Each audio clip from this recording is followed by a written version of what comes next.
塑料凳、折叠桌，普通的食材在火光四溅的炒锅中释放出江湖气息，人间烟火不绝缭绕。这就是香港大排档的印记。鼎盛时期，全香港路边排档有800多家，因为政策管制，如今拥有牌照的只有26家。我喺呢度啟業村經營呢個大排檔咧35年㗎啦，街坊小菜自家亦平靚正。今年63歲的呂以玉親歷了香港大排檔的各種變遷。從1983年開始，呂以玉就把排檔風味搬進了大型屋村。政府起出嚟冬菇亭嘅原意就係佢有一個公共屋邨，咁佢就會起1個至2個呢啲，咁每一個入邊會有4個鋪位，慢慢就會演變成呢一種咁嘅大排檔。昔日的路邊大排檔早已被屋村冬菇亭所替代。全香港200多個冬菇亭熟食檔，能存活30-40年的屈指可數。呂以玉的勝利大排檔卻一直讓街坊追捧。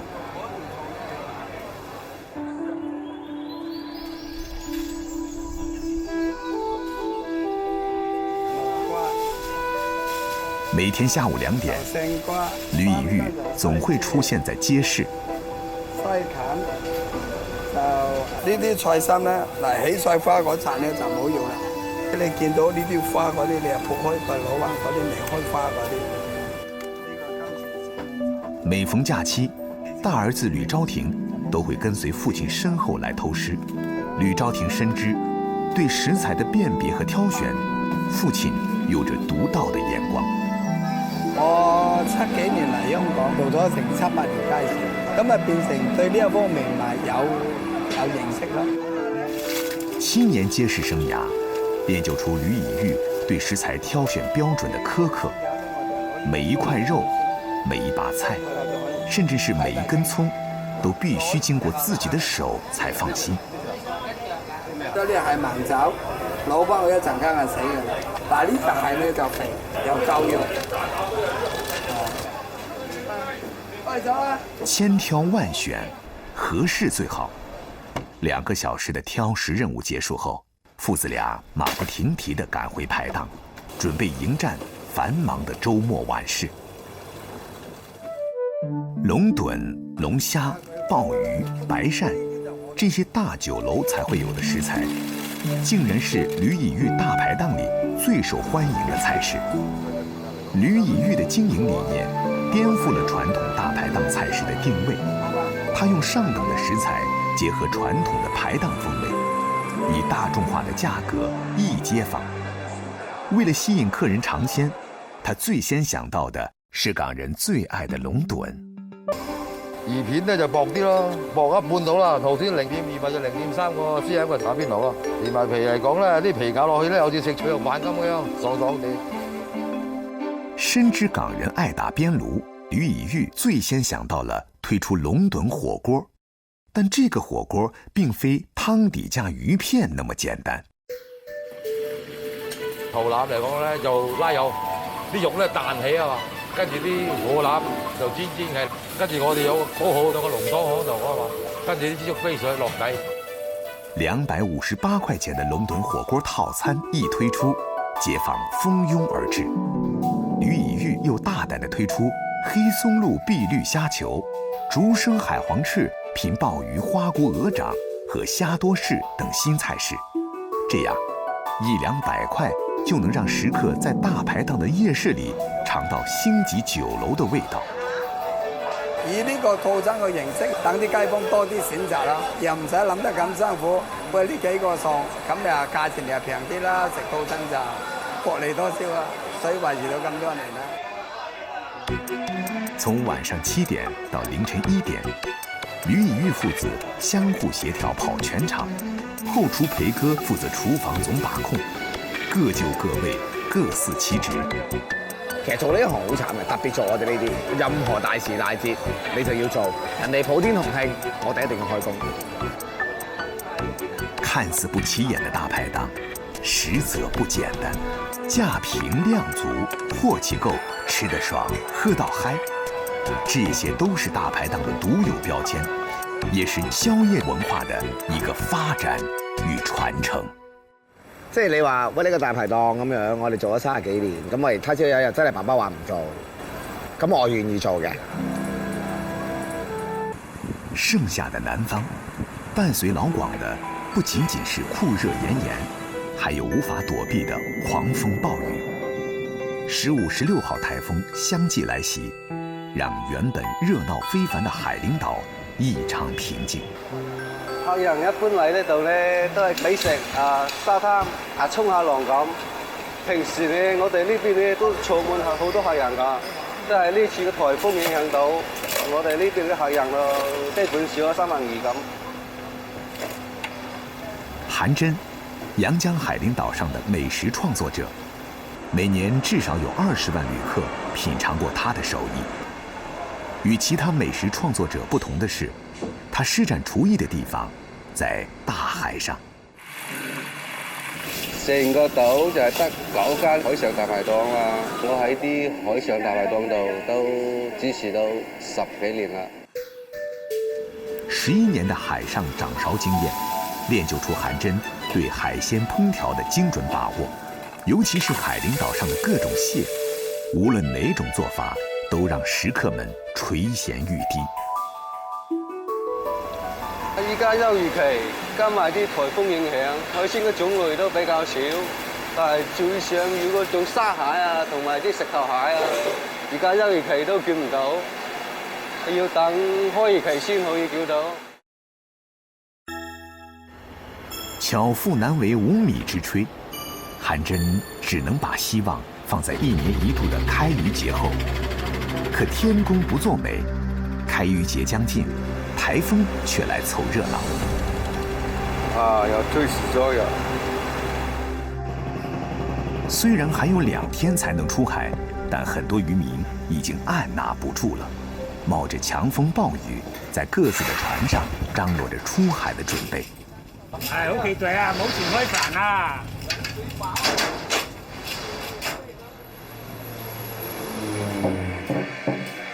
稟告南海知位大神，今日喺南海開漁，保有漁家千情萬里。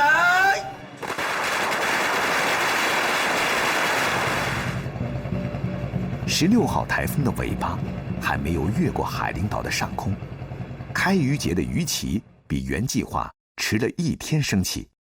天氣雖然不太理想，但3個半月的漫長等待總算是畫上了句號。千帆起航的雄偉壯觀景象再一次上演在海陵島上，漁民們帶着期盼，開始了新的一輪耕海牧漁勞作。海島咧嘅天氣比較炎熱，所以我哋最忙嘅時間段就係晚飯同埋宵夜。趁着開漁節的熱鬧，午飯過後，韓真也駕船出海碰碰運氣。最希望咧就係捉到一種好似麵包又好似饅頭咁啲蟹啊！呢種蟹呢，相對青蟹嚟講都比較難捉。韓真口中像麵包和饅頭的蟹，其實就叫做麵包蟹，又名黃道蟹。圓溜溜的外形，身大腿小，行動緩慢。因體型限制，導致它們不愛運動，全身都儲滿蟹膏，號稱膏蟹之王。應該都有。我哋每一次出去呢度咧，都有唔單蟹。今日都應該有嘛？有，今日天氣咁好，應該都有嘅。麵包蟹的捕捉只能靠拖網或者放籠，定位、下網、放網、拖網、起網，經過半個小時的緩慢拖行，第1網準備拉起。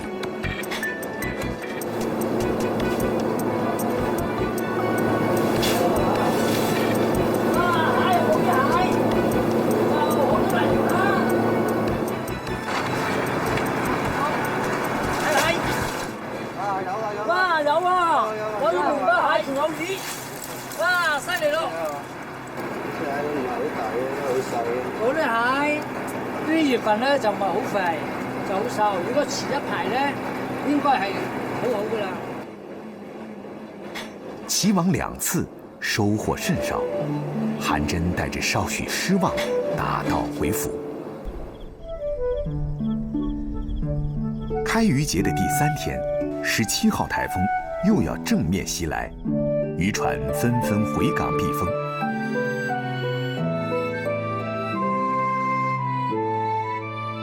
點解咁少嘅？咁細嘅？我打颱風啊！冇乜嘢啊！渔民給韓真帶回來的麵包屑雖然不多，但也能暫時解饞。韓真迫不及待地開啟了爐灶，開始他最拿手的黃金蒜蒸蟹和麵包蟹焗飯。俗話說，入秋後是蟹肥膏滿的季節，但對麵包蟹卻恰恰相反。這個時候的麵包蟹只是蟹肉潔白細嫩。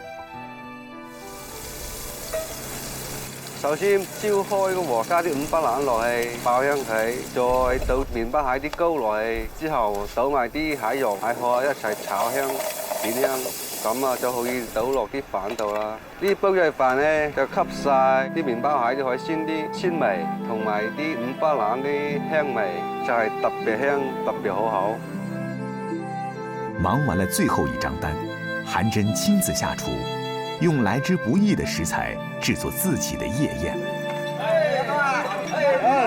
新鮮啲麵包蟹啊，試下醬啊呢啲啊。與並肩作戰多年的兄弟們一起分享，他知道，賺錢多少都是強求不來的事，唯願一日4餐不苟且，才是平凡人生最大的福氣。汕頭是中國宵夜愛好者的朝聖之地，其中又以汕頭砂鍋粥最為出名，全因潮汕人獨創的粥底。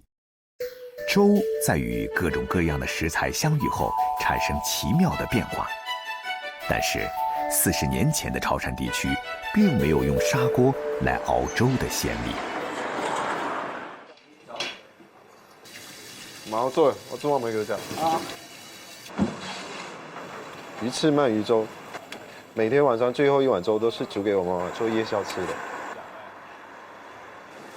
把最好的一份材料留下來，煮每晚的最後一鍋粥給媽媽吃，這份小小的孝舉，在汕頭濠江的這家小店裡延續了10個年頭。和其他宵夜檔一樣，從傍晚5點到凌晨4點，11個小時的忙碌，對於經營砂鍋粥店的吳朝奇來說，還不算結束。每一個新鍋買回來的，我都要檢查一遍，要有回音。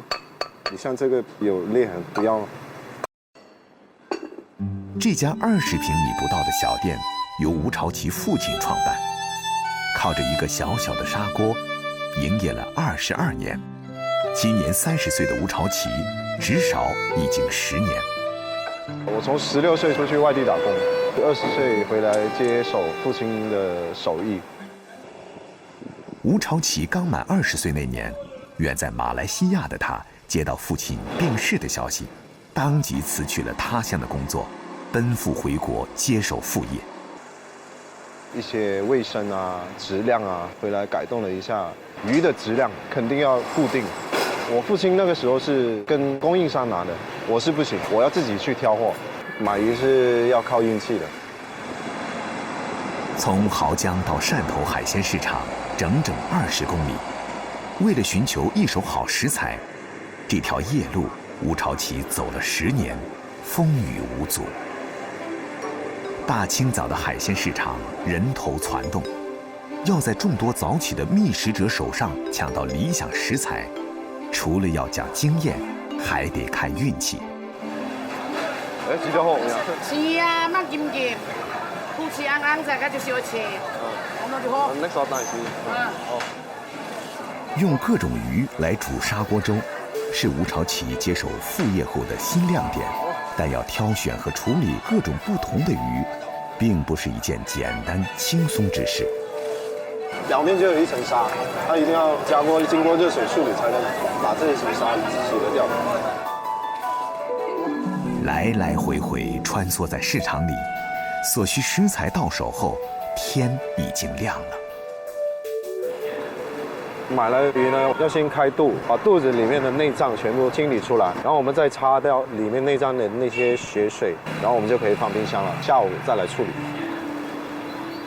鱼不及时处理的话，腥味难以去除。把所有的鱼做了简单的清理，14个半小时的忙碌总算告一段落。到了下午4点，对于阿奇来说，又是新一天的开始。与别的砂锅粥不同的是，阿奇开店后的第一件事，不是泡米，也不是切鱼，而是煮卤水五花肉。潮汕砂锅粥都是以海鲜为主，海鲜它里面缺乏一定的脂肪，这个卤水五花肉呢，它就是补充里面的脂肪，然后让口味变得更加香滑。潮汕砂锅粥呢是不用清水去煮粥的，我们这边呢就是用猪骨头、黄豆还有大米去熬骨汤，用这个汤底来煮一份砂锅粥。这锅汤呢大概熬1个半小时。鱼干粉是阿奇父亲留下来的秘诀，把方鱼干用花生油炸透炸干后，再磨成粉，用以添加在粥里提鲜。所有的必备材料准备就绪了，妻子开始泡米，阿奇负责切鱼和肉，忙碌当中默契无限。你要先用水浸泡10分钟，然后水开的时候再倒进去。第2次水开了，再去过那个冷水，让它冷却一下，就变成那个半生熟米。40年前，潮汕人并没有用砂锅煲粥的习惯。改革开放初期，到外经商的潮汕人看到广州本土居民利用窄口宽身的砂锅来煲汤，善于变通的潮汕人把砂锅用作煲潮汕粥。从此之后，潮汕砂锅粥香飘全国。吴朝奇选择的小砂锅，能均衡而持久地把热能传递到内部，相对平衡的环境温度有利于水分子与食物的相互渗透，渗透的时间越长，鲜香成分溢出的越多，煨出来的粥就越香醇。我们潮汕话有一句叫“煮糜无卡36个架”。想煮好一锅粥，烹煮的步骤也不能随意，一是旺火煮沸，这个时候要用手勺不断搅拌，将米粒儿间的热气释放出来，粥才不会糊，米粒儿也不会粘锅。二是转小火慢熬，减少翻搅，才不会将米粒儿搅散，从而让粥变得太过浓稠。粥煮到7、8成熟后，潮汕砂锅粥几乎什么材料都能放，只要提想法，老板几乎都能满足个人需求，而且做出来的粥鲜香无比。煲砂锅粥虽然省时，但却不省力。一家3口从下午5点一直忙碌到凌晨时分，炉前炉后的艰辛，只有个中人能体验到。饮食店就是这样的，一忙起来就是全家总动员，辛苦啊，但是只要客人说开心，我就觉得还好。一家店，一锅粥，3个人，与其说是为了父亲的嘱托，还不如说是为了一家人稳定的生活。一锅暖意浓浓的夜粥，扬名潮汕，也成就了吴朝奇的人生。距离汕头800公里外的湛江，被誉为南方的海鲜王国。幸会不可无诗酒，盛宴当须有肥蚝。没品尝过湛江炭烧生蚝的味道，就等于没来过这座城市。但湛江生蚝又何止炭烧这一做法？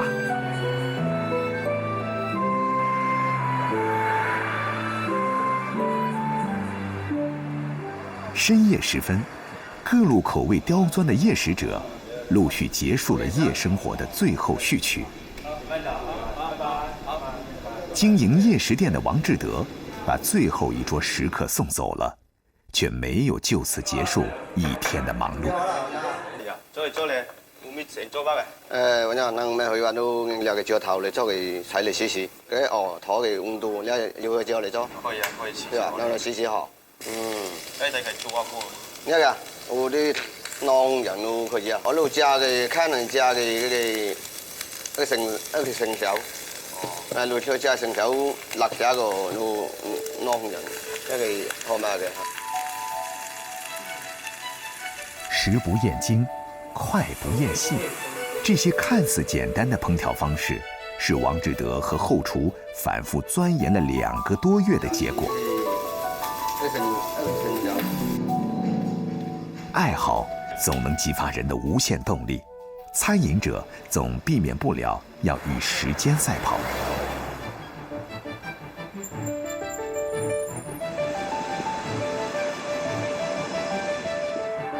王志德，湛江人称他为豪爷。原本在广州从事广告设计的他，12年前不顾家人反对，回乡做起了湛江生蚝的小生意。每年6月至8月是湛江生蚝的繁殖期，也是王志德最操心的时候。怎样在生蚝既瘦又小的时候留住食客的胃，这是一道大难题。我作为湛江人呢，我是特别喜欢吃生蚝。每次吃生蚝呢，我就想到烧烤。但是我想，湛江生蚝这么好吃，能不能多点做法，多点吃法？所以呢，我就迈出了第一步。驱车15公里，王志德来到了最熟悉的湛江通明海湾。创业之初，为了寻找优质蚝源，他跑遍湛江所有咸淡水港湾，最后在这里和蚝民寿哥相遇。但是嘅會紅啦，我是黃節期嘅啦，一零家你冇我呀。應該就行一嘅育苗，除咗揾大就應該育苗啫。進入農曆5月，港灣裡的所有蚝民都忙於修排下苗。明知沒蚝可買，王志德還是隔三差五地前來拜訪。我們是為了看看它那個水有沒有被污染，還有那個蚝長得樹好不好。生蚝是非常古老的食物，在湛江遂溪曾经发现了7000多年前的蚝壳。蚝属于滤食动物，以漂浮的藻类和微生物为食。它通过震动鳃上的纤毛，在水中产生气流，让水进入鳃中，然后通过纤毛来筛选水中的悬浮颗粒进食。一只成年蚝1个小时可以过滤10斤海水。生蚝从育苗到分苗，再以串联调养的方式移到深海处，这个过程需要7到8个月。打汁公碗夠啊，買錢就要。一個對鵝性長比較好，對一個容易吸收陽光更加營養。饱食河口、洋流、台风带来的微生物，一只肥美的湛江蚝需要调养2到3年。而一般生蚝1年半到2年左右就可以收成。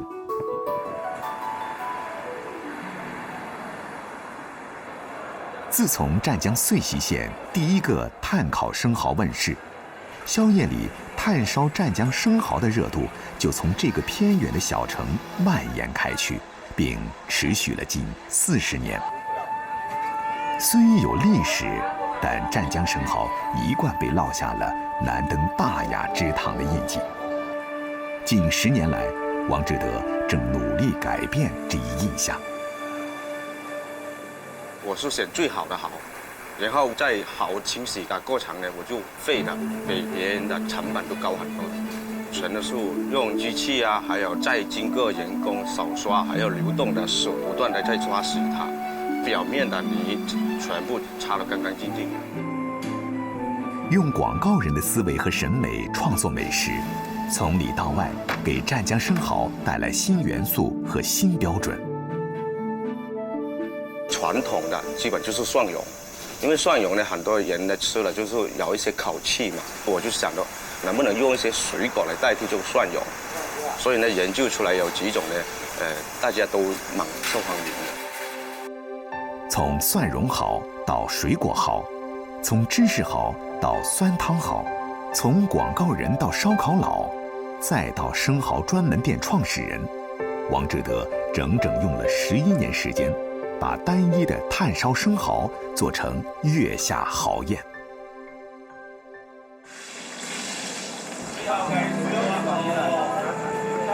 那个西瓜哦，哎呀，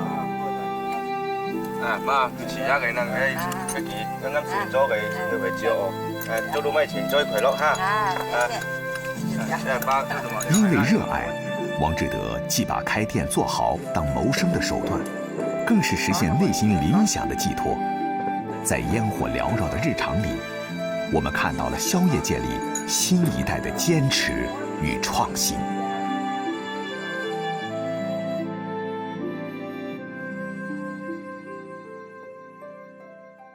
位于新兴县西南部的大江镇，青山绿水的生态环境被视为珠三角的后花园。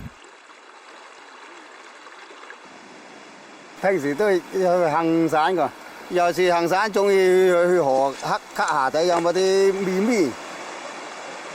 在这个后花园长大的吴新林，是大江镇出了名的山人。他的出名不仅因为他一有空就喜欢往山里跑，而是他敏锐的视觉总能發掘山溪里的美味。以前呢，嘅生活困難啦，7口人，父母兄姊妹，當時梗係食唔飽啦，揾下山乜你講佢先捉下魚、捉下蝦，下點揾餐。因为要填饱肚子，所以老往山里跑。从前的习惯跑成了如今的爱好。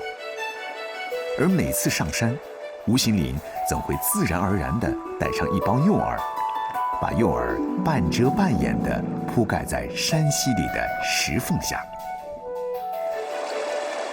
有3幾分鐘得㗎，又行出去食嘢咪捉住佢啦。不到10分鐘，小型的山螃蟹沿着诱饵四伏而出。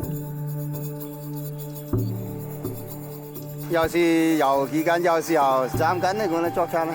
本來想捉呢坑螺個，20你真係捉唔到，捉呢3粒嘛。吴新林带着些许收获和少许遗憾，结束了一天的忙碌。无论身居高山，还是依傍大海，老广对一日当中的第4餐总是充滿了激情和期盼。嗱，今日冇成日要呢個貨噃，等你沙拉啫噃。哇，今日你有啲貨誒，好多啲咧。點會晏仔㗎啦，嗰度啦。啊，兄弟啊，今日10點鐘過嚟食宵夜啊！山螃蟹，当地人称为虾辣。虽然体型较小，但有着丰富的蛋白质、脂肪和多种维生素，有清热散血功效。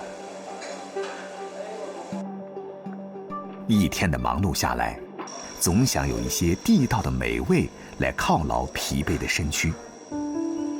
即将进入大山的宵夜时段，当地的乡厨盘青青用自己特有的方法来烹调这一顿宵夜。今日林哥做的蝦辣會啊，好靚㗎，俾林哥食先啦。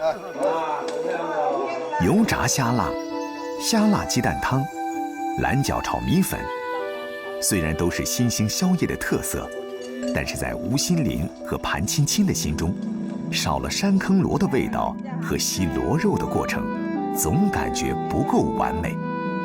本來成日做喺山坑螺㗎，佢入邊啲水多，啲多睇唔到。我睇可能今年颱風比較多，雨水比較多，山坑螺比較難捉啲。大家聽日去繼續，後日中秋節啦，大家揾坑螺，大家飲杯追住哦。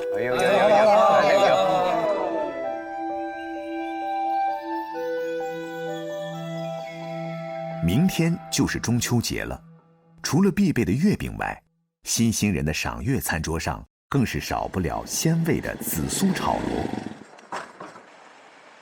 山坑螺系栖息于底泥富含腐殖质的干净水域环境，常以泥土中的微生物和水中浮游植物、幼嫩水生植物、青苔等为食。山坑螺昼伏夜出，体型小巧尖长，颜色与稀流里的石头相近。想要在白天摸到它们，丰富的经验才是关键所在。靠自己的眼力睇啦，都係日頭全部要靠飯食頭搬樹葉搬出去㗎。陽光明媚的正午，山坑螺偶爾會冒出來享受日光浴。對於吳新林來說，4個小時反覆的低頭彎腰，總算有了點收穫。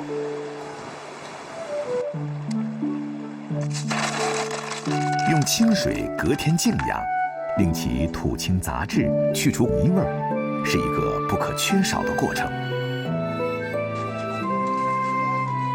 1年1度的中秋佳節，紫蘇炒山坑螺是新興人最佳的賞月美食。山坑螺屬風寒食材，而紫蘇葉能散表寒，兩者的組合屬於食療裏的黃金搭配。辣椒、料蓉、薑絲同埋紫蘇。過去，山坑螺是給人們填肚子的湊合之物，時至今日，它已演變成新興人的心頭好。而在烹調上，除了有傳統的紫蘇爆炒外，還創新了不少搭配，如山坑螺燜雞、山坑螺豬骨湯，從螺口處輕輕一吸，順勢滑入口中的螺肉細嫩異常。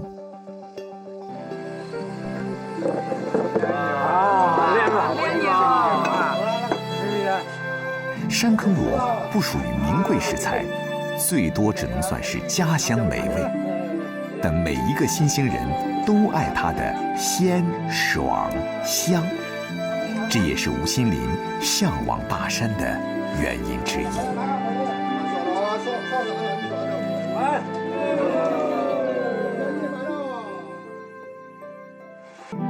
品嘗一座城市的本真，必須行走宵夜江湖。一張張老舊桌子，能拼織出一段段動人故事；一陣陣猛火滾油，能翻炒出人間溫度。人與人之間的關係，不加裝飾，遠離戒備，恣意、放鬆而密切。好吃的，除了宵夜，還有這份暢快與溫情。